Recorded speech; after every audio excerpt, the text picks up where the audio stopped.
It's a brand new day as Soohwa stands idly by the garden observing one of the repotted plants Yohan received the other day. This one in particular has its leaf ends wilting and turning yellow, which made him wonder if the plant was dying. After his shower a little while later, Soohwa asks his boss if he remembers the plants gifted to him, with Yohan only giving him a confused look. Soohwa reminded him again of the potted plants delivered not too long ago, informing the older man that he noticed some of them were already wilting, so he asked the other man if they should take better care of them. Although admittedly Soohwa tells Yohan that he doesn't know the slightest thing about plant care, he still offers to buy plant nutrients and the like for them. Instead of answering his question, Yohan walked right in front of Soohwa, towering over the younger man just as the latter finished saying that he could do those chores during his lunch break tomorrow. While looking a bit worried, Yohan tells him that there's no need to fuss over the plants, something Soohwa instantly agrees to because hot dang, this man is standing too close to him. And what Yohan did next surprised Soohwa even more, grabbing his chin and forcefully making the younger man face him as he asked Soohwa if he was angry. This sudden gesture of Yohan's left Soohwa standing rigid as he raised his voice and told Yohan that he was not angry, not that it would make any difference because Yohan was well deaf. Now he questions his boss why he would ask him something like that, and Yohan answers truthfully that it was because the older man told him not to worry about the plants. His reply made Soohwa ask the older man if he sees him as a petty person to get angry over something like that, but instead of answering, Yohan instills that he really shouldn't fuss over those plants from the other day. He was about to say something else, leaning closer to Soohwa and wishing the plants would die faster, until they heard someone clear their throat from behind Yohan. And of course it had to be Ji-yoon's. Soohwa's sunbae narrowed his eyes on the two while Yohan and Soohwa almost jumped out of their skins at his surprise appearance. Ji-yoon may look calm by explaining that he left his wallet at the locker, but Soohwa can see through his facade. His pissed off face is way too obvious, rearing its ugly head from Ji-yoon's back. So back to the elephant in the room, Ji-yoon tells them that he doesn't really give a crap about whether Yohan and Soohwa get together, but his hubei quickly cuts him off mid-sentence, saying they weren't doing anything. But Ji-yoon carries on, reminding them to try and keep their hands off each other from work, making Soohwa shout louder that they weren't doing anything.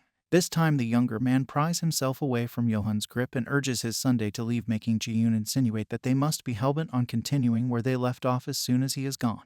Of course, Soohwa tries to deny it while his sunbae tells him that he's disappointed with them, but suddenly the younger man reminds him that he's the one who was actually making out with someone in the back alley. Soohwa had his mouth muffled, with Ji-yoon saying in a quiet voice that they should just keep both of their mouths shut. While the two quarreled over the matter, they didn't notice that Yohan was too into his thoughts, thinking about Soohwa's face moments before. Because now that he has noticed it, did he and Soohwa ever share a kiss before? The very thought left Yohan in a daze, leaning onto the nearest wall as he felt his heart beat faster and the blood rush straight into his cheeks. Unfortunately, the man brushed it off, thinking maybe he'd had too much caffeine for the day, but he still wondered why his heart was beating so fast. Back to Soohwa and Ji-yoon, the younger man hurriedly pushes his sunbae out of the shop, urging him to go home quickly, while Ji-yoon fired back, asking if Soohwa believes he's got a hold on the shop now that he's stayed there for a couple of days. His hubei denies this, but Ji-yoon dismisses it, only for Soohwa to reply that he finally knows his way around things right now, so there is no need for Ji-yoon to nitpick everything he does. Looking at Soohwa like this, Ji-yoon couldn't help but comment on how Soohwa seemed pretty used to it by now, leaving the younger man confused. And what Ji-yoon meant by it was actually Yohan's voice mentioning how he had seen the two of them talking together before, and Soohwa doesn't look like he's affected by it. He even asks if the younger man finally stopped being a perv, which causes Soohwa to admit that he actually just got used to hearing Yohan's voice since he hears it daily. But dang, nothing really gets past Ji-yoon. He's too nosy for anybody's business. When Ji-yoon heard that Soohwa hears Yohan's voice every day, he looked as if he just short-circuited, echoing the word every day. His sunbae knows better than to elaborate on that, which is why he hurriedly scooted away, closed the entrance, and shut the lights off while Ji-yoon remained rooted on the spot. It wasn't until Soohwa was a few meters away from the front door that he heard Ji-yoon banging, demanding what the younger man meant when he said he heard Yohan's voice every day, but Soohwa already decided that he'd do his best to ignore Ji-yoon for the next few days.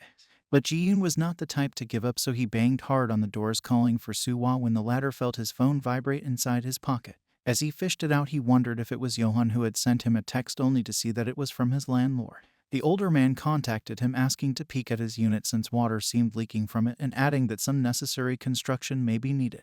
But all Soohwa could think now is this: is his place cursed? Or maybe he just really has terrible luck. Fast forward to the next day. Yohan and Soohwa are busy going at it, with the younger man close to losing consciousness at how his boss is being unfair right now. In the short period they got together, Yohan quickly discovered all of Soohwa's weaknesses, which he took advantage of this time too. As soon as Soohwa finds release, he notices that the sun has risen. Well, so much for catching some snooze. And just when he thought it was over, he felt Yohan again, making him panic at how his boss was insinuating a second part. Yohan spoke and begrudgingly told him that he hadn't even gotten off yet, sulking as he said so. His reply made Soohwa tear up and ask him what it was that he did for Yohan to get so riled up about this. All he said was that he needed to return to his unit because of the leak. Before all this steamy stuff happened, Soohwa informed Yohan last night that he needed to return to his place, only Yohan wasn't really listening. Soohwa tried calling out to him, but the older man continued staring, which is why the former used sign language to get his attention. The sudden gesture snapped him back to reality, prompting Soohwa to ask if there was something on his face because Yohan was staring too hard at him. The older man got flustered, shaking his head furiously, while Soohwa asked again if he had heard anything he said before. When Yohan answered no, the younger man took a seat on the bed and said he'd have to go back to his unit tomorrow morning, explaining that his landlord had informed him about some construction they needed to do at the place. Because of this, he's asking Yohan if it's all right for him to start his shift in the afternoon instead, but instead of focusing on that, the older man uses sign language to say that they should go together. Unfortunately for Yohan, Soohwa shot the idea down, stopping him mid-gesture to tell his boss he couldn't accompany him. Yohan looks as if the world is ending with how Soohwa turned him down just as the younger man reminds him they have business tomorrow and someone needs to man the cafe. Yohan tried again, but Soohwa was firm with his decision, asking the older man just how long he intended to stick to him like a shadow, and more importantly, the cafe was open tomorrow. Looking at his boss like this, Soohwa can't help but compare how usually bosses are the ones who hate when their employees take a day off, but it's the opposite for Yohan. Since Soohwa won't budge, Yohan decided to take a different approach. Well, you could say that desperate times call for desperate measures, which is why the older man used his ace. As he intertwined his hand with Soohwa's, he told the younger man not to go before proceeding to do the usual D. As he does so, he simply tells Soohwa that he's worried, confusing the latter on what he's concerned about. Besides, is this even the right time to do something like this? In his mind, Yohan decided he'd just make it so Soohwa wouldn't be able to leave tomorrow, refusing to look at Soohwa as the younger man tried to contest his reason. With one last shout before giving in to pleasure, Soohwa asks Yohan why he's so worried about him going back to his place, falling on deaf ears as he says so. Literally. Back to the present, we see Soohwa standing outside with a distressed look. I mean, how could he not after they went at it so hard last night? His body was still in pain, especially his back, and he found it hard to believe that Yohan would go full throttle last night. This morning, his boss beamed happily, telling him to stay back and relax, but the hard-headed Soohwa is not one to back down from his plans. While nursing his aching back, Soohwa vows to make Yohan regret thinking he could stop him, even forcing the younger man to sneak out instead of casually walking out the door. But if anything, it all boils down to how Yohan has been acting so weird around Soohwa lately. Sure, the younger man's pretty creeped out that someone broke into his home, but the way his boss is acting right now is way too overprotective. As he thought about this, Soohwa didn't realize that he had already reached his unit, but his concerns disappeared when he saw the door ajar, just like it was the last time he was here. The view instantly froze him, making him relive that moment again as he started shaking and wondering if he should go inside. He reaches out his hand to the knob but instantly draws back. The very reaction leaves him confused. By now, Soohwa's already sweating cold buckets as he tries his best to understand what's happening, and it's not helping that he's trembling all over with both his hands and feet shaking. Without any warning, the door creaked open as a voice inside called for Soohwa's attention, asking him what he was doing lounging about in someone else's house. Soohwa was taken aback by the sudden appearance of the man, who was none other than Ji-yoon's brother, leaning on the doorway and asking Soohwa if he could do anything for him. Oh intensifies in the background. Now Soohwa can say that he has terrible luck, but he doesn't know that yet, does he? The man mockingly looks down on Soohwa and asks who he is, but the latter still refuses to speak. I'm pretty sure trespassing is against the law, but this guy doesn't seem to give a crap, and get this, it gets worse. Flinching back, Soohwa prepared to dial a certain number on his phone hidden from the man's view. But this lunatic seemed to have an idea of what Soohwa was trying to do, grabbing the latter's arm as he told our MC that what he was doing was not okay. By now, the look of horror was evident on Soohwa's face just as the man's eyes turned into slits, gripping Soohwa's collar with his other hand as he told him that he dared to call the police on him just when he was nice enough to give Soohwa a warm welcome. Before Soohwa could do anything about it, the man pulled him inside his unit and slammed the door shut. Here's to hoping we don't see Soohwa end up in a body bag. Cross his fingers. Meanwhile, back at Café Goyo, another batch of potted plants is delivered by the same suit-wearing guy from before. This time it was Yohan who received them, while the other man started rambling about the change in weather, especially under that summer heat. But then again, if he was so worried, he would have worn a suit in the first place, right? The man smiled and went on about how nice it would be to work in a place where air conditioning was available like in the cafe. But Yohan took no notice of that. The reason is that the man talks way too fast and Yohan finds it hard to keep up with him, so he wordlessly takes the potted plant thinking that he'll just brush off the delivery guy politely. As he carried it into his arms, Yohan found it was heavy and then became startled by the rustling of the leaves, only to find out that it was the same man offering him help. Yohan backed away scared at his appearance, but the latter didn't seem to take offense and was pretty cool seeing Yohan was okay with carrying it. Out of the blue, the delivery guy casually mentioned how he didn't see their part-timer today, wondering if Soohwa was sick or something. Just as quickly, he put on his cap and bid Yohan goodbye while the latter thought about how something did happen to Soohwa, but it's not up for public sharing. Now that he thought about it, Yohan decided that he should cook up a little something for our MC, not knowing that the younger one was not in the cafe. Back to Soohwa, our boy finds himself pinned on the floor by this crazy man who relishes at how afraid Soohwa looks. This crazy guy asks him if he's scared, but rather than wait for Soohwa's answer, he questions our boy why he had to go ahead and call the police, leaving him annoyed. This dude's got even the audacity to victimize himself, telling Soohwa that he was better off answering the questions on the go instead of making things more difficult, as he said that he pinned Soohwa harder on the floor, causing the latter to cry out in pain. Finally, Soohwa speaks and lets the lunatic have a piece of his mind, who in their right mind would just stand idly when he finds an intruder in their home. But this lunatic was unfazed by Soohwa's outburst, and if anything, he was mildly surprised to find out that the unit actually belonged to Soohwa. Once he knew, his demeanor changed and went from bad to worse, because this time he grabbed Soohwa's nape in place, sending a chill down the latter's spine. He leaned closer to our boy and asked if he was Kang Soohwa, only to be met with a deafening silence. When Soohwa answered, he denied the name, shaking fervently and asking who this Kang Soohwa person was. He even told the lunatic that he must have gotten the wrong guy, as if our boy could be convincing enough with the way he's sweating and shaking. Even this crazy guy didn't buy that crap, asking the latter who he was kidding and tightening his grip around Soohwa's nape. It turns out he didn't like Soohwa's answer and annoyed him, making him want to crush Soohwa, which left our boy with a feeling of dread. Fortunately for Soohwa, luck was on his side when a knock sounded on the door and called his name. It was his landlord. Soohwa took this chance to shout and inform the other person to call the cops, but the lunatic tightened his grip even more on him before finally getting off our boy. As he stood up, he told Soohwa that they should end that for today, disappointment laced in his voice, while our boy was trying to get a hold of himself, coughing up some air. As soon as his landlord saw him, she asked if he was all right, while the other guy didn't even bother to hide his annoyance toward the older person, ordering her around to open the door. As he leaned on the doorway, he made sure to inform the older figure how she ruined everything, and even asked how she was going to compensate him. Soohwa's landlord was taken aback by this man's audacity, while Soohwa himself could only think about how this jerk was the real deal. It even made him think that the other guy was bent on breaking his neck. Meanwhile, the other two were still going at it by the door until the bastard realized that their conversation was heading nowhere. Also annoyed by the appearance of this rude man who kept demanding things, Soohwa's landlord asked who the jerk was, and that's when he revealed that he was the one who screwed up, Soohwa grinning as he said so. The sound of footsteps echoed just as the door creaked open, with the crazy man finally standing in broad daylight next to the delivery guy from before. The latter was surprised to see the jerk even calling him sir, as he commented that he finished much faster than the delivery guy thought. Before the other man could answer, the guy in the suit stood up and asked where he should take him next, if they should head back to the office or somewhere else.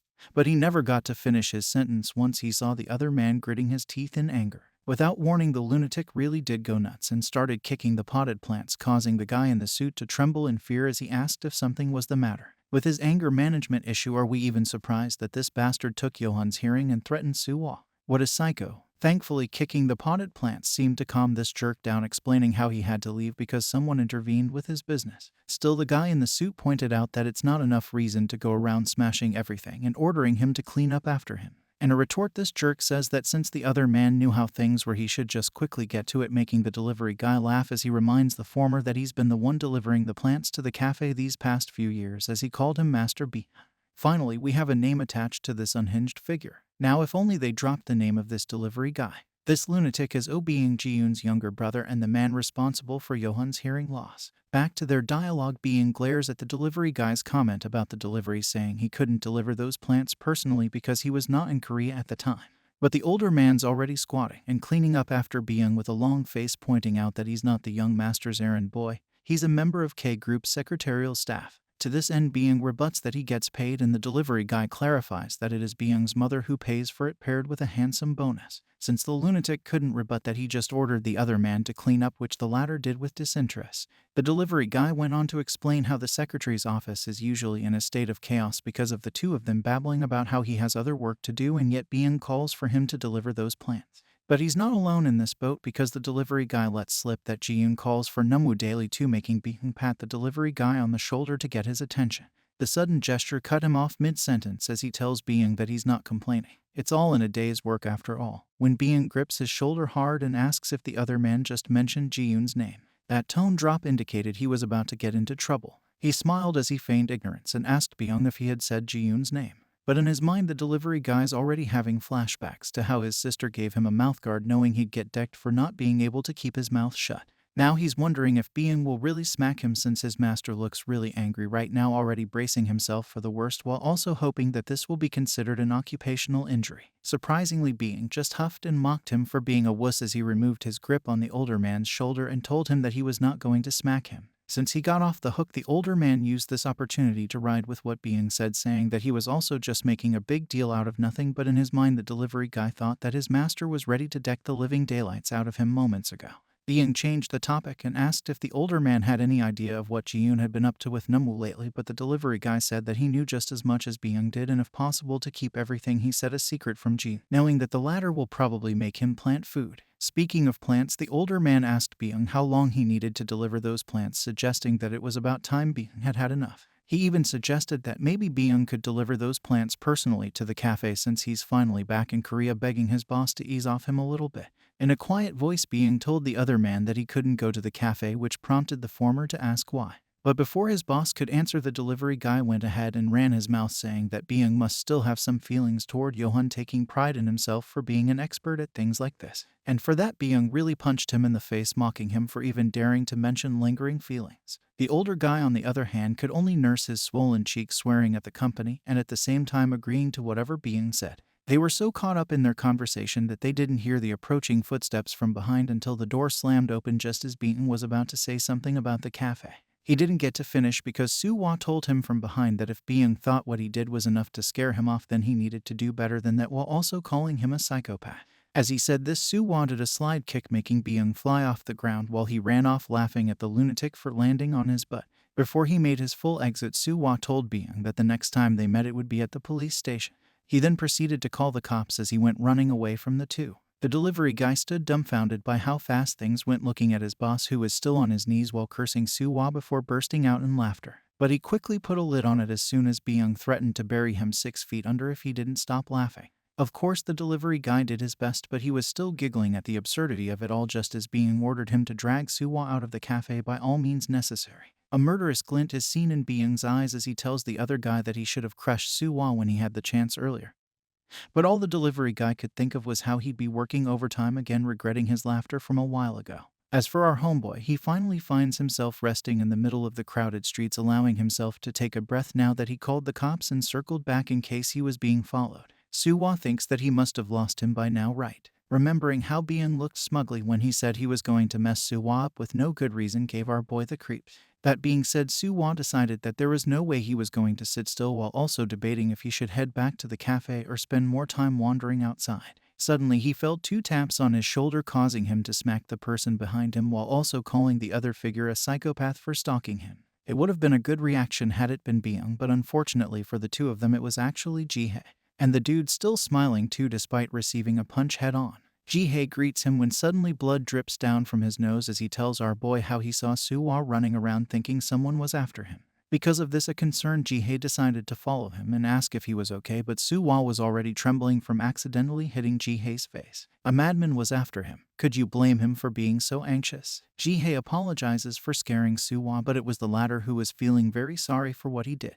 Now that things were all cleared up, Ji-hae was about to go ahead, but not before apologizing for startling Soohwa again when the latter held him back. The innocent-looking Ji-hae asks Soohwa if there's something else he'd like to say, and with his whole body trembling, Soohwa looks at the other man all teary-eyed as he begs to be given the chance to apologize properly. While all of this happened, Yohan remained clueless, cooking Soohwa's meal for all he knew. Later on, Ji-hae and Soohwa sit together in a nearby cafe, all silent, until the former notices that his nosebleed finally stops, making the latter flinch at his initial reaction. Feeling sheepish at everything that has happened, Soohwa leans to the table as he asks Ji-hae if he's cool with just having coffee for an apology. The other man beams as he says he's sure. Besides, his nosebleed also stopped, yet Soohwa was determined to pay off his tab. He even reminded Ji-hae how the former helped him when Soohwa banged face first into the wall, thinking how he still hadn't thanked the guy properly since that time. The ever-cheerful Jihei brushed it off since all he did was stick a bandage onto Soohwa's forehead. Seeing such pure energy radiate from Jihei left Soohwa blinded by his light. Could he be Buddha personified? Since Jihei was adamant about not letting Soohwa make a big deal out of things, the latter was left with no choice but to ask for Jihei's number so that he could pay him back for real by treating him to a good meal. Jihei laughed it off but still took Soohwa's phone and put his number in it along with one request, for Soohwa to speak comfortably with him. Our boy got confused by this request, so Jihei explained that Soohwa talks to him so formally that it leaves him feeling a little shy. In addition to that, he also points out that Soohwa is actually the sunbae between them, so Jihei would really prefer it if the older one just started talking to him casually like a friend. In turn, Jihei says he will call Soohwa Hyung, an older brother, from now on. As he said so, he shows himself drop calling Soohwa's phone to signify that the latter got the right number, so the latter had no choice but to agree with Soohwa, saying how much of a good person he is. Jihei's no stranger to that compliment, telling the other man that he often hears that from others as well. Now that they're loosened up to one another and food is already served at the table, Soohwa decides to share with Jihei a certain scenario about a friend of his. Sure friend. But before he began, Soohwa made it clear that this wasn't him but his friend that they were talking about. So here's how it went. Someone broke into his friend's house only to discover that nothing was stolen, and for safety measures this friend decided to live with someone he knows for the moment. Hearing that, Jihei couldn't help but ask if Soohwa's friend was okay, so our boy continued the story saying that his friend was not fine because someone broke into his home for the second time. They're not sure if this was the same dude from before, but that's beside the point, and here's the real issue. His friend can't help but notice that things are a bit weird with the person he's currently living with, which left Jihei confused. Soohwa further explained that the dude his friend was staying with stuck to him like glue and refused to let him go by himself anywhere. In addition to that, the same dude also makes meals for him and doesn't even want to make his friend work at all, and most of all, his friend's not even paying any rent. That's probably weird, right? Jihei didn't reply instantly, but when he did, the younger man said that he didn't find it weird at all. What he noticed though was that the dude seemed to like Soohwa's friend. He asks if Soohwa's friend and the other dude have good chemistry, and the latter answers with a somewhat yes. So here's how Jihei sees it. He thinks that the guy living with Soohwa's friend is just concerned about him, especially since the police haven't caught the intruder who broke into his house, which is even scarier because they didn't even bother to steal anything at all. It just goes to show that whoever went and intruded on his place was after Soohwa's friend and not his money or belongings. Jihei's logic finally made sense in Soohwa's mind. And here's the thing, since Jihei doesn't know his Hyung's friend personally, he thinks that Soohwa's unaware of how dangerous his situation is, even having the audacity to go wandering around, so Jihei asks Soohwa to tell his friend to be careful, not knowing that the younger man hit the nail right on the head with what he just said. Since Jihei spelled it out to him so clearly, Soohwa could only agree, but the former wasn't done yet. He also believes that the dude living with Soohwa's friend is acting like that because he worries about the other guy. Hearing all that made Soohwa sit and ponder for a bit. Even though he's aware that Yohan is only doing those things out of concern for him, the real reason why he feels the older man's actions are weird is because it feels as if there's a different emotion other than worry laced with what he was doing. As to what that feeling is, Soohwa has no idea, but Jihei is already talking again, saying that Soohwa's friend and the other dude should talk things out so they could clear things up and finally make up. Of course, all of the things Jihei said come with a disclaimer saying that those were just his thoughts about the matter before proceeding to ask Soohwa how his friend feels. The question caught Soohwa off guard, so Jihei stressed that at the end of the day what matters most is what the person involved thinks, regardless of what people say. After all, the decision all comes down to them, which is why Jihei asks again how Soohwa's friend feels toward the other guy's weird behavior. Phew, I didn't expect a heart-to-heart talk like that from someone who just got bashed in the face. Jihei really is a cinnamon roll too pure for this world. It was late in the afternoon when Soohwa started walking back to the cafe, only realizing how late it was when he looked up at the sky and saw how it had already turned orange. He recalls Jihei's question to him about how his friend felt toward the other dude and answers that he doesn't hate him, which isn't a lie. However, Soohwa finds being doted upon that much a bit troubling, but it didn't come to a point where he actually hated it. Soon enough, he finds himself at the cafe entrance and sees that it is already locked. In his mind, he knows they're too early to lock up now, but what else could he do? In the end, he used the back door and let himself in, shaking like a leaf as he called Yohan's name. He sees the older man slumped in the bed with his head down while Soohwa approaches him cautiously. He knows he sent a text to Yohan beforehand, so his boss should have known he was coming back. Before Soohwa could get any closer to him, Yohan quickly turned in his direction before slumping his head back against the bed, obviously upset about the younger man. With Yohan's eyes still downcast and Soohwa feeling troubled, the latter wonders how he could make the older man feel better. Soohwa had just finished taking a shower after his first initial contact with Yohan didn't yield many results. Now our boy takes his time inspecting his body, noticing how the bruise marks on his neck have gotten much darker. He decides to wear a pajama that covers a good portion of his neck, bearing the discomfort just to hide the bruises because he knows Yohan would get worried once he sees those, which is why he opted to do this for a little while. Besides, Soohwa believes that things will get more complicated once Yohan knows what happened to him today. As for Yohan, the older man is now fully lying face down on the bed, a signal that Soohwa knows the older man is telling him that he's still upset. Knowing how Yohan felt, Soohwa decides to sit next to him while asking aloud how long the older man plans to sulk. The younger man decides to take it up a notch, flipping Yohan to face him as he tells the older man that he hasn't even changed out of his work clothes yet while apologizing.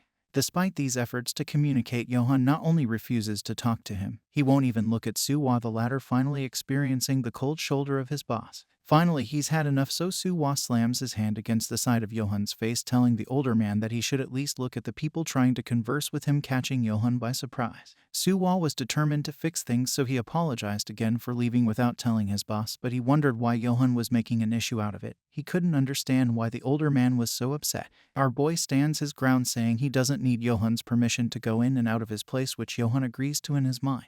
In his mind, Yohan became a bit more anxious ever since he knew that Byung was finally back in the country, which is why he became a little overprotective towards Soohwa. What's worse is that this part-timer of theirs doesn't even know about the whole issue. Our boy acknowledges his fault for not telling Yohan that he left earlier, making his boss worried, which is why he apologized to Yohan again using sign language, stressing that leaving without saying anything is the only thing he's sorry for. Meanwhile, Yohan's coming to terms that he's the one being difficult right now, citing that he got irritated until he couldn't hold it back anymore. After Soohwa's apology, Yohan let out an exasperated sigh, making Soohwa poke his boss' cheek and wondering if he had gone too far. Yohan suddenly grabbed Soohwa's finger and sat up, staring intently at the younger man. He realizes that he has no say in whatever Soohwa does, but even if he knows that, it still stresses him out. Finally, Yohan speaks and tells Soohwa that he's pretty bold, which the latter admits so too, while the former wonders if he has always been the petty type. Soohwa decides to change the topic, averting his gaze as he offers to service his boss, even though it's not much of an apology, and hey, it's been a while since they did it too. Funnily enough, both of them turned beet red as soon as Soohwa said that, since they're not only the Dumb and Dumber duo, they're horn dogs too. It didn't take much for Yohan to get convinced, nodding easily, and from there it's been a ride. Literally speaking on Soohwa's part. He tries to be the one on the lead this time, but gives up midway because he can't take it in anymore. But since Yohan knows him better, the older man gives the necessary push for Soohwa to take it all in, while also being mindful of Soohwa's clothes. Being in the heat of the moment, the younger man obliged, forgetting the bruises he tried so hard to hide from Yohan, but it was already too late. The older man had seen them, even caressed them, before Soohwa could even cover them, snapping his hands to his neck so fast while fumbling his words. The older man grabs him by the wrist and pulls him closer as he orders Soohwa to tell him the truth. We begin this next part with a flashback from 5 years ago as Yohan comes running to the hospital all worked up as he called a man named Yoontae lying on the bed. The latter was even more scared of Yohan's outburst, asking the other if he couldn't knock first, which Yohan did. With beads of sweat pouring down his face, Yohan collapses to the floor in a kneeling position, saying that this must be his end, while Yoontae points out that he's the one admitted, so how could Yohan say that he's dying? While still trying to catch his breath, Yohan tells the other man in broken pants that he ran all the way to the hospital once he heard Yoontae was admitted, even feeling relieved that Yoontae seemed to be okay. Yoontae couldn't believe how overdramatic Yohan was right now when he was the one who had bruises on his face.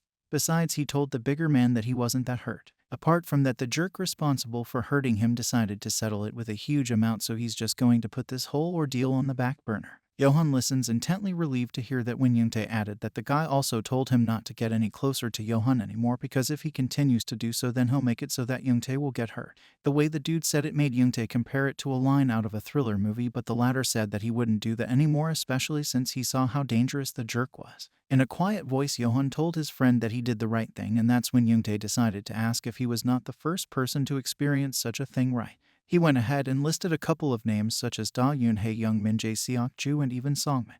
Wow, that almost sounds like Taylor Swift's lyrics. Got a long list of ex-lovers, they'll tell you I'm insane, right? Back to the story, Yoontae confirms with Yohan that the reason all those people cut their ties with him was also because of that dude, but the latter kept quiet. With a worried look, Yoontae finally asks Yohan if he's okay, which the latter says he is, then proceeds to apologize. Yohan left shortly, and as soon as he closed the door to Yoontae's room, a voice from behind mockingly asked if he enjoyed visiting his friend and if he cried. It was Byung. The mere sight of him made Yohan see red, instantly grabbing the smaller man by the collar, but Byung remained unfazed, enjoying it even as he told Yohan how nice it was to hear his voice. The younger man turned serious as he told Yohan that this was the only way to get his attention, and stressed how Yohan was the reason why his friend got hurt in the first place. Okay, so what kind of messed up logic is that? Only fellow psychopaths and narcissists can relate. Ugh. With his mocking grin, Being reminded Yohan how he told him before not to ignore him and how he was not supposed to look at Being that way. Hearing him say that made Yohan feel guilty, which only got worse since Being insisted that Yohan brought this upon himself. Now back to the present. Yohan stares intently at Soohwa, but the latter refuses to meet his gaze, not knowing that Yohan already thinks that he's responsible for what happened to the younger man. Soohwa's aware of the gravity of the situation. Don't get him wrong here. It's just that they're kind of in the middle of a delicate moment right now, and with him in rodeo, so yeah, not the best time, position, or place for such serious talk. Yohan pouts at Soohwa and decides to take matters into his own hands by flipping their positions while he pins the younger man to the bed. Yohan was bent on having this conversation right now, asking Soohwa why he kept the truth from him. In his poor defense, Soohwa says he's not technically hiding anything from Yohan. It's just that the situation right now isn't ideal, making the older man tease him more. His teasing had Soohwa panicking beneath him and begging for a timeout, while Yohan continued manhandling him until eventually Soohwa reached his peak with a little more tingle than usual. This left Soohwa in a daze, but he quickly regained composure, sitting up and bonking Yohan in the head. The older man didn't bother fighting back or raising his head at first, and when he did, he was about to ask Soohwa something only to see our boy all red and messed up. Soohwa bonks him again a few more times until Yohan finally looks him in the eye and apologizes sincerely for making a mistake. Our boy warns Yohan not to do what he just did earlier, since Soohwa not only finds it difficult but embarrassing for him, which the older man promises. Since he already voiced that out, Soohwa let out a long sigh and then suggested that they should shower first before talking things out, while Yohan nodded in agreement. After washing up, Yohan prepares some hot cocoa for Soohwa, handing it to him as the younger man gratefully accepts it. Looking at the steaming hot liquid, Soohwa had to first confirm that his drink wasn't coffee, so Yohan shook his head and showed him the cocoa packet. Just a casual reminder that Yohan's coffee is lethal, so it's better for Soohwa to be safe than sorry. Convinced that it was safe, Soohwa took a sip while Yohan sat opposite him and asked how the younger man got those bruises on his neck. Soohwa finally admits the truth and begins to recall how he actually dropped by his place in the morning, only to find out that some random dude whom he had never seen before was inside his unit. What's more, the crazy dude dragged Soohwa inside and choked him, making Yohan frown and worry. The younger man assured him that it didn't hurt now, and he only noticed it when he took a shower once he got back.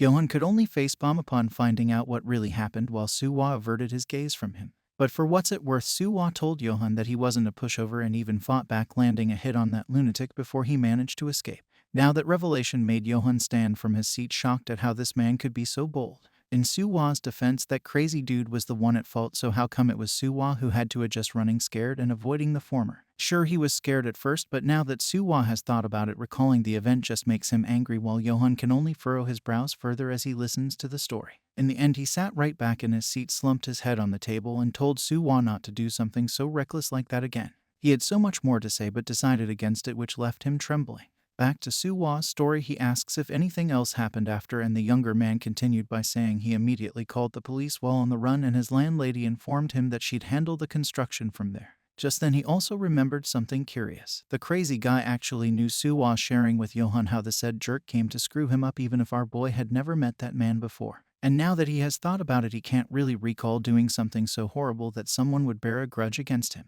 Hearing Soohwa say that only confirms Yohan's suspicions and worst nightmare. That sounds like being alright, that crazy jerk. Yohan could only shake in anger and frustration, balling his fists, when suddenly Soohwa tapped his hand and asked what the matter was. The sudden contact snapped Yohan back to reality as he bowed his head, saying how all of this happened because of him and that none of it was Soohwa's fault. With his head still hanging low, Yohan reveals to him that the crazy dude in his apartment might be Ji-yoon's younger brother. The revelation shocked Soohwa, who thought about how the two looked nothing alike save for their devilish personalities. And spawns of Satan, if I may add. Yohan continues and says what Soohwa experienced wasn't an isolated incident. It happened many times before. Being consistently harassed everyone who got close to Yohan, forcing them to cut their ties with him. In extreme cases, Being would even hurt them so badly that they ended up in the hospital. Remembering this also made Yohan say that Being wasn't like that from the start. By now, Yohan's got his face covered by his hands, just as he was about to admit why the crazy dude had gone ham, when Soohwa suddenly stood up and clamped Yohan's mouth with his hands. The younger man tells him that he's not sure if he's in any position to hear what Yohan has to say, but the latter removes his hand from his mouth and shakes his head. Soohwa decided that they should wrap up for now since he was starting to get sleepy. Soohwa also reasoned that he didn't want to hear any more of the story because he wasn't involved in the first place. Just like that, the two went to sleep, but our boy had a lot of things running through his mind right now. He knows what he said to Yohan is true, since there's nothing between him and Yohan anyway. They're just your regular employer and employee save for the occasional bedroom fun. Now he got hurt all because of Yohan's past with that lunatic Byung, but even Soohwa knows that all he needs to do to make it all stop is to quit his job. That's simply all there is to it. However, Soohwa can't help but feel a little something, and before he can name a word for this feeling, Yohan leans closer to Soohwa's side, whispering to the younger to just move out of his unit and stay with him at the cafe longer. Hearing Yohan's voice made Soohwa blush as he admitted to himself that maybe what he was feeling was not a little. He felt a whole lot emptier, as if there was something missing. As he thought of this, Soohwa tapped his own shoulder to call Yohan's attention and show him he was nodding. The next day, Soohwa, Yohan, and Ji-yoon are outside under the cool shade of the trees while the first two are busy doing laundry. Soohwa was just admiring how nice the weather was when his sunbae slammed his book shut and asked why they had to wash their comforters today of all days. Sure, their bed cover may be due for a change soon, but they still could have just washed it on their day off or had it sent to the cleaners. Soohwa couldn't look at his sunbae directly because, well, you can't exactly tell people that you soiled the sheets while doing the deed right. Earlier that morning, Yohan already had those comforters in a paper bag, making our boy ask why he did that. Yohan answers so that he can send it to the cleaners, so Soohwa points out that they can just use the washing machine at home to clean it. In answer to that, Yohan uses sign language to tell him that it won't fit in the machine because those were winter comforters, and just when he was about to drop those off and head to the cafe, Soohwa grabbed his whole body with his and offered to wash it instead. His suggestion left Yohan confused, asking him why, but our boy didn't answer. In his mind, he was so embarrassed about all of this. Just the mere recollection of that conversation earlier got him stomping hard on the comforter, splashing water on both Yohan and Ji-yoon as he told his sunbae that he shouldn't ask about it.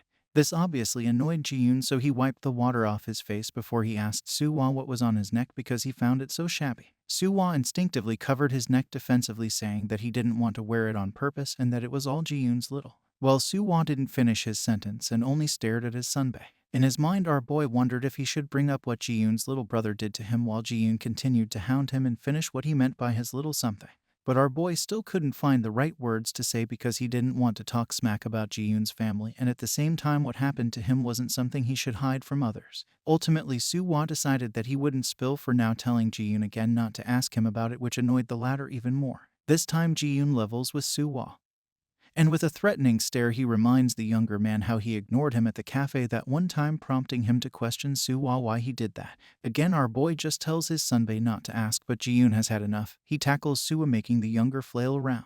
Ji-yoon's already annoyed at how he had to ask a couple of times, making his urge to bury Soohwa 6 feet under grow more. While the two were horsing around, Yohan's phone started vibrating as he checked that it was already opening time for the cafe. He tells Ji-yoon that he'll go on ahead while the latter continues to have a tight hold on Soohwa, struggling poorly against his sunbae while apologizing. Seeing what's happening between the two, Yohan steps up, grabs Soohwa, carrying him over his shoulder, and tells Ji-yoon to behave himself.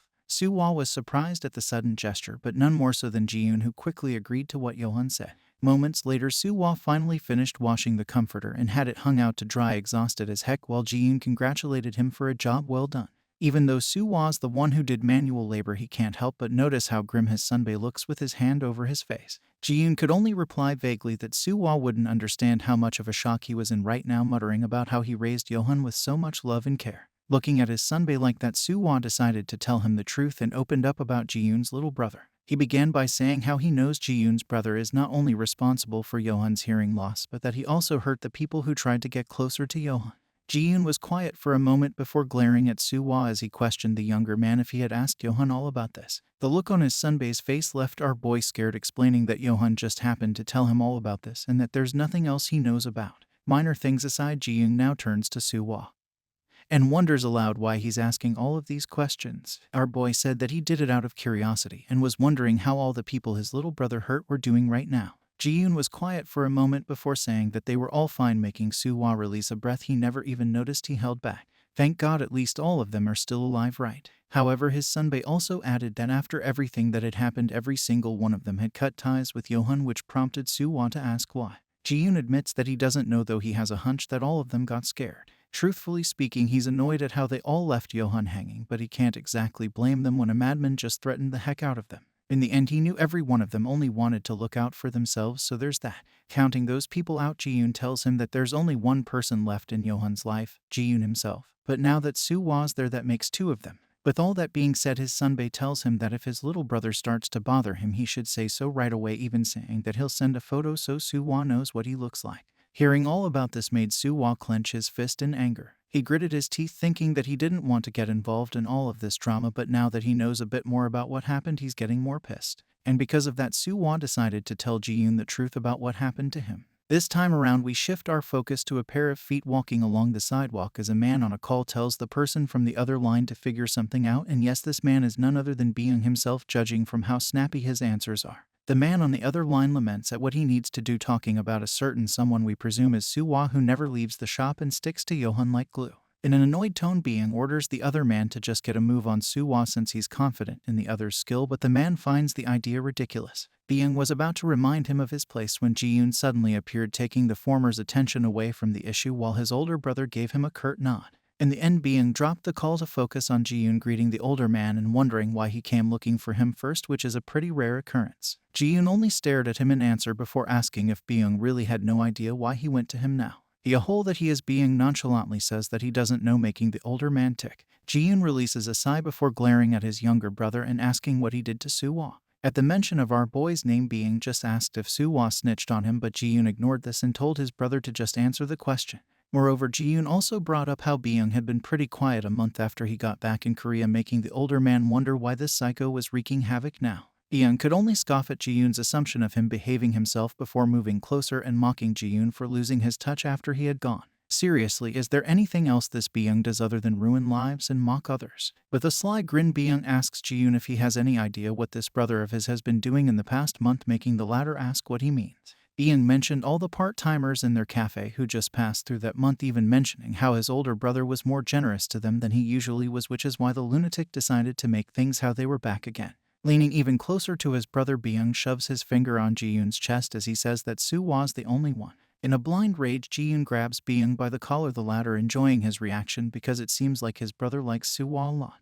Ji-yoon ignores his remark again, shoving the younger man's back against the wall and calling him out for being so dumb to reveal his plans to him. He even questioned his little brother if he really thinks Ji-yoon would let him do as he pleases, which Byung knows he won't. This is Ji-yoon, after all, his high and mighty brother. This is also the reason why he has an ace up on his sleeve, showing a picture of it in Ji-yoon's face as the former asks his brother to guess who was in the picture, the ever-cheerful Ji-hae. Could this guy get sick in the head? He even has eyes on Ji-hae. While showing his photo to Ji-yoon, Byung tells his brother that he's not as much of an idiot as Ji-yoon thinks he is, while the older man stands frozen at his revelation. Byung assures him that he's not planning on doing anything to Ji-hae, at least not right now, just as he pushed Ji-yoon off him. He fixes himself and says to his brother that he just wanted to tell him in advance, while Ji-yoon slams his foot on the wall, blocking Byung's path. Instead of feeling threatened, the younger man asks if his brother has anything else to say, or maybe Ji-yoon wants to hit him. But before the older man could answer, Byung made fun of him because he knew his older brother couldn't hit him. After all, the lunatic was too pathetic, right? Finally, Ji-yoon spoke and asked him why he was doing this. Sure, he knows Byung hates his guts, but why Yohan? Ji-yoon asked him why he hated Yohan so much and for so long, and it took a moment before Byung started laughing hysterically. He can't believe his brother didn't know the truth. He capped it all off to their mother, who must have done a pretty good job hiding the whole thing. His reaction left Ji-yoon confused, asking what nonsense Byung was spewing now, and the latter had to compose himself first before echoing the idea of him hating Yohan. As he did, images of the two of them seated together while Byung looked at Yohan with adoring eyes flashed through his mind before he asked his brother if he really thought that Byung hated his tutor. The very idea made him laugh out loud again before revealing to Ji-yoon that it was actually the opposite. He loved Yohan. You know, Queen was right. It's really a crazy little thing called love, huh? 6 years ago, 25-year-old Yohan was at the university when he heard someone call for him. It was Ji-yoon, who was only 23 years old at the time. That day was the last day of the semester for Ji-yoon's university, which he believes is also the same for Yohan's case. All Yohan could say was why it felt like Ji-yoon was always there, while the latter brushed it off because their schools were near each other. Ji-yoon changes the topic and asks Yohan what he plans for their break, and the latter answers that he thought about working a part-time job and studying a little before Ji-yoon assumes that he's got nothing solid planned yet, which is why he suggests that Yohan should just work part-time at their house. Before he knew it, Yohan found himself in Ji-yoon's neighborhood trying to look for their home. He noticed how all of them were pretty big, and must be so because they were living in a high-end area. According to his friend, Ji-yoon's younger brother had just gotten back to Korea before attending boarding school abroad. Now their family is looking for a private tutor because he has to take the high school qualification exam, but Ji-yoon assures Yohan that he doesn't need to do much. All he has to do is answer all of his brother's questions, which is relatively easy. Even though Ji-yoon said it was easy, Yohan can't help but doubt a bit, thinking that this must be some mistake. Ji-yoon won't take no for an answer because the man's already got it all worked out. Since Yohan's an education major, he wouldn't have trouble tutoring for a bit, and as a bonus he gets to spend the whole summer with Ji-yoon too. Even though the older man had his reservations, Yohan eventually caved in and asked if his brother hadn't graduated from the boarding school abroad. Ji-yoon paused for a moment before saying that there was a little incident making Yohan wonder if his brother could be a problem child. Ji-yoon then asks Yohan if he remembered the time he told him that his brother was adopted, before continuing that his younger brother must be acting out because of some things. With that being said, he asks Yohan for a little more patience and understanding on that part, most especially if his younger brother decides to give him the attitude later on, because as his older brother Ji-yoon feels sorry for the younger one. Finally, Yohan finds himself in front of Ji-yoon's gate, remembering how his friend called his brother a poor kid. Once inside, what Ji-yoon said turned out to be true because his younger brother was being so difficult right now. Yohan could only hang his head in frustration because half an hour had passed already and they hadn't even said a word to each other. Byung, who was 20 years old at the time, busies himself ignoring Yohan and listening to music. With their current situation, Yohan wants to ask Ji-yoon, how exactly is this a sweet gig? Yohan glimpsed at Byung before deciding to pull one of the latter's earphones out of his ears, almost eliciting an angry reaction, but the older man got ahead of him and told him to listen. While looking intently at Byung, Yohan tells him that his older brother already told him that Byung is a smart kid who doesn't really need a tutor, but on his part, Yohan didn't just come all the way there to sit idly. He was about to suggest doing some activity for an hour. But Byung cut him off by slamming both of his hands on the table before proceeding to walk away. A surprised Yohan could look on before he asked Byung where he was going. With his trembling hands already at the handle, Byung shouted at the older man that he was just going to the toilet before slamming the door shut. Left by himself, Yohan wonders what's up with him, not knowing that his voice has a certain reaction to Byung. One that made him want to rub one out in the toilet right now, with the running water drowning out the sounds he was making. After he finished, Byung sat on the tub's edge wondering if he got Yohan's name right. Suddenly he remembers the way Yohan pulled his earphones out, as well as his voice, making him grin and sending a shiver down Byung's voice as he finally acknowledges the older man as his tutor. Little did Yohan know this was the beginning of the dog days for him. A few days later, all sorts of delicious snacks were served on the table just as Ji-yoon took a bite of one of the dishes Yohan had made, praising the older man for his superb cooking skills, which were in direct contrast to his crappy coffee. Yohan couldn't agree more, but at the same time wondered how he could be so bad at it, especially now that he had sipped his latest creation. Ji-yoon points out that it tastes bad because Yohan has way too many distractions. Bad coffee aside, Ji-yoon asks why he cooked all those dishes, wondering if they were celebrating something or if Yohan's just trying to build the mood to inform him of bad news when he mentions Ji-yoon's brother. That day after their first meeting, Yohan remembered that Byung didn't bother coming back, which is why he thought his tutoring gig had come to an end, but to his surprise he still got the job. And what's even more surprising about it is the change that came to Byung. He suddenly became friendly to Yohan, even welcoming him and urging him to sit, while Yohan could only agree in confusion. Things developed for the better between them, especially in the days that came after. Yohan performed his duties as Byung's tutor, with the younger man getting a little too friendly with him. One time, while in the middle of their session, Byung complimented him and told him how he had a really nice voice, leaning too close to the older man.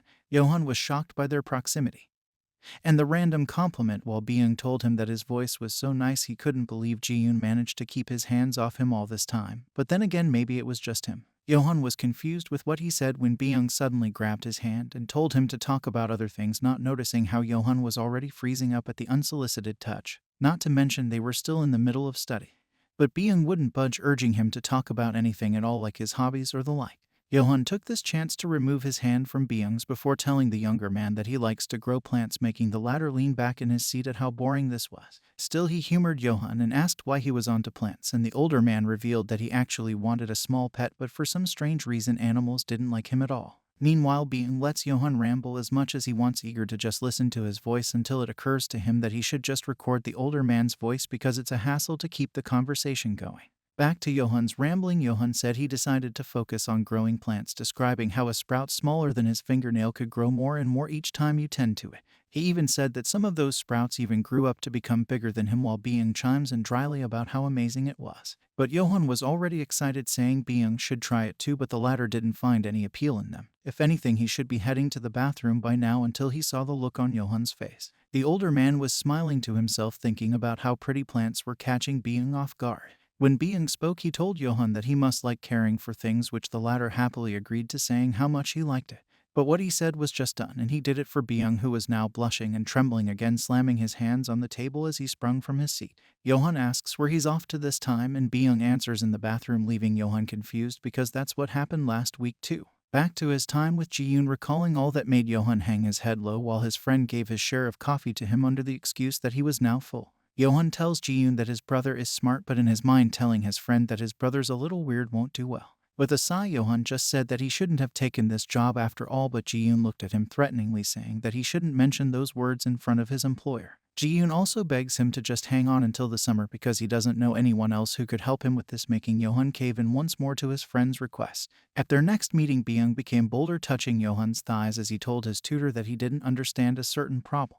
His touch sent chills down Yohan's spine, leaving him wondering what Byung's deal was and thinking that whatever was going on right now was not right at all. So Yohan decided to call him out, removing his hand from Yohan's thighs as the older man told him that he shouldn't touch him like that.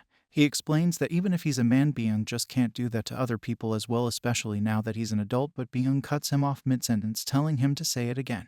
Byung pulled his hand back, and before Yohan knew it, he got pushed to the floor while the younger man climbed on top of him, saying that it was the first time Yohan called him by his name. Byung said that it was more provocative than he thought it would be, then asked Yohan if he wanted to sleep with him once. All Yohan can do is ask Byung why he is doing that. He strongly denied his request, but Byung was somewhat out of it. The younger man even offered to switch their positions until Yohan held him back and told him to stop it, making Byung tremble. Now he's done it. Byung even got more turned on at Yohan's angry voice, then proceeded to put his hands on Yohan as he told him that he likes him, so Yohan should like him back too.